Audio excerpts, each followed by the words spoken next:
किन्नर चुड़ैल। गोरखपुर नाम का एक गांव हुआ करता था।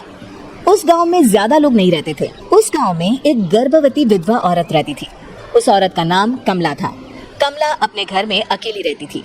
उसके पति की सारी जायदाद उसके नाम हो गई थी, पर सभी गांव वाले उस औरत को मनहूस औरत समझा करते थे और सभी उससे नफरत किया करते थे। एक बार कमला राशन की दुकान पर खाने का सामान खरीदने जाती है। भैया जी, जरा 1 किलो दाल चावल देना। अरे हाय हाय हाय हाय हाय, अरे मनहूस औरत, मेरी दुकान में अपशुकन करवाने आ गई क्या? हैं? चल जा यहाँ से, मैं कुछ नहीं देने वाला हूँ तुझे। भाग यहाँ से, चल जा, निकल। भैया जी, ऐसा मत कहिए, मैं गर्भवती हूँ, मुझे खाने की बहुत जरूरत है, मुझे खाना दे दीजिए। दुकानदार कमला को वहाँ से धक्के मारकर भगा देता है।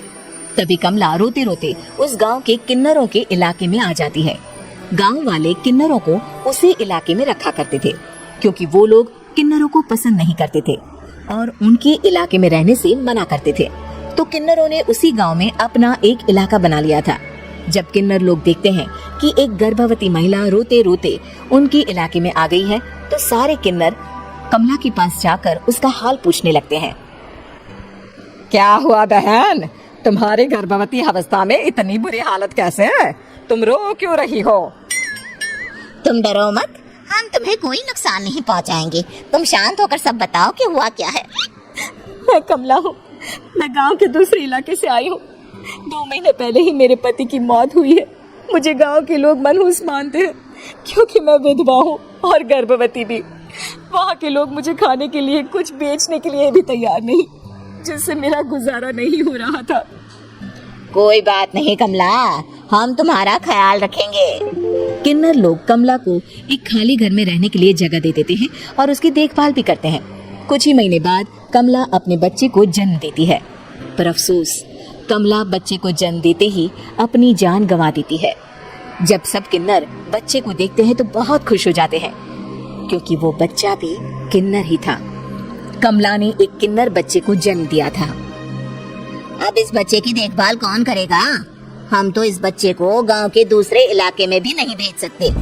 और तो क्या हुआ, इस बच्चे की माँ नहीं रही तो हम इसे पालेंगे। अब ये हमारे इलाके में रहेगा, हमारे साथ रहेगा। फिर वो किन्नर उस किन्नर बच्चे को गोद ले लेते हैं, उसका नामकरण कराते हैं। उस किन्नर बच्चे का नाम शक्ति रखा जाता है। देखते ही देखते शक्ति बड़ी होने लगती है। उसके रंग रूप बहुत सुंदर थे। वो बहुत सुंदर किन्नर दिखती है। एक दिन शक्ति एक किन्नर से पूछती है, माँ जी सुनिए ना, ये गांव के दूसरे इलाके में भी तो लोग रहते हैं, तो हम वहाँ क्यों नहीं जाते? हम उनसे अलग क्यों रहते हैं? शक्ति, क्योंकि वो लोग हमारे जैसे नहीं, वो लोग हमें पसंद नहीं करते, इसीलिए हम उनसे अलग रहते हैं। क्यों? वो हमें क्यों पसंद नहीं करते? मुझे एक बार उस इलाके में जाना है, मैं एक बार वहाँ जाकर घूम कर आऊँ। शक्ति, खबरदार, जो तू उस इलाके में कभी भी गई तो अपनी जान नहीं गंवाना चाहती तो उस इलाके में कभी कदम भी नहीं रखेगी, समझी? इतना कहकर वो किन्नर वहाँ से चली जाती है। शक्ति उस किन्नर की बात सुनकर बहुत रोती है। माँ जी, ऐसा कैसे कह सकती है? उन्होंने इतनी सी बात के लिए मुझे इतना डांटा। अब तो मैं उस इलाके में जरूर जाऊंगी। फिर एक दिन शक्ति गांव के दूसरे इलाके में चुपके से जाती है। ये लोग तो हमारे जैसे ही इंसान हैं, तो ये हमसे नफरत क्यों करते हैं? जब शक्ति उस इलाके में पहुंचती है तो गांव के सारे आदमी उसके रूप से मोहित हो जाते हैं। वो लोग ये अंदाजा नहीं लगा पाते कि वो किन्नर है। शक्ति की सुंदरता देखकर सारे गांव वाले उसकी तारीफ करने लगते हैं। तभी गांव का चक्कर लगाने गांव के जमींदार का बेटा हर्ष वहां पहुंचता है। हर्ष भी दिखने में बहुत सुंदर होता है। जब हर्ष ने शक्ति को देखा तो वो भी उससे मोहित हो गया, और जब शक्ति की नजर हर्ष पर पड़ी तो वो हर्ष को देखकर मोहित हो गई। आपको पहले कभी इस गांव में देखा नहीं। इस गांव में आप नए हैं क्या? जी नहीं, वो मैं बस। तभी शक्ति बोलते बोलते रुक जाती है और मन में सोचने लगती है, अगर मैंने इनको बता दिया कि मैं दूसरे इलाके से आई हूँ तो वो समझ जाएंगे कि मैं किन्नर हूँ, इसलिए मुझे इनसे झूठ ही बोलना पड़ेगा। शक्ति हर्ष को कहती है, जी हाँ, मैं इस गांव में नई आई हूँ, यहाँ अकेली रहती हूँ। वैसे आप कौन है? आप भी इसी गांव में रहते हैं? जी हाँ, मैं इस गांव के जमींदार का बेटा हूँ। आपको किसी भी चीज की जरूरत पड़े तो आप मुझे बता देना, मुझे अच्छा लगेगा। ऐसे ही शक्ति और हर्ष एक दूसरे से रोज मिलने लगते। वो दोनों अपने प्यार का इजहार करने एक दूसरे से मिलने जाते हैं। तभी शक्ति का पीछा करते करते एक किन्नर वहां आ जाती है। शक्ति, शक्ति मैं तुमसे बहुत प्यार करता हूँ। मैं तुमसे शादी करना चाहता हूँ। क्या तुम मुझसे शादी करोगी? हाँ हर्ष, मैं तुमसे शादी करूंगी, पर मैं तुमको अपने बारे में एक सच्चाई बताना चाहती हूँ जो मैंने तुमसे छुपा कर रखी है। तभी उनके बीच में ही वो किन्नर आ जाती है। शक्ति, तेरी हिम्मत कैसे हुई ऐसा करने की? वो किन्नर शक्ति को खींचकर गांव के जमींदार के पास ले जाती है। हर्ष भी वहां शक्ति को बचाने के लिए पहुंच जाता है। जमींदार शक्ति और हर्ष के प्यार के बारे में सुनकर गुस्से में आ जाता है और शक्ति को गांव के बाहर निकालने की सजा देता है। शक्ति ये बात सहन नहीं कर पाती और कुएं में कूदकर अपनी जान दे देती है। जमींदार हर्ष की शादी गांव की एक लड़की से करवा देता है, पर हर्ष इस शादी से खुश नहीं होता। शक्ति अपना बदला लेने के लिए मरने के बाद किन्नर चुड़ैल बन जाती है। अब मैं इन गांव वालों को नहीं छोड़ूंगी, अब इनसे मैं अपने प्यार का बदला लूंगी। किन्नर चुड़ैल गांव वालों को परेशान करना शुरू कर देती है। एक बार वो रात को गांव के खेतों में पहुंच जाती है और वहां आग लगा देती है। सारी फसल जल के राख हो जाती है। जब एक आदमी रात को उठकर देखता है कि खेत में आग लग गई है तो वो वहां पहुंच जाता है।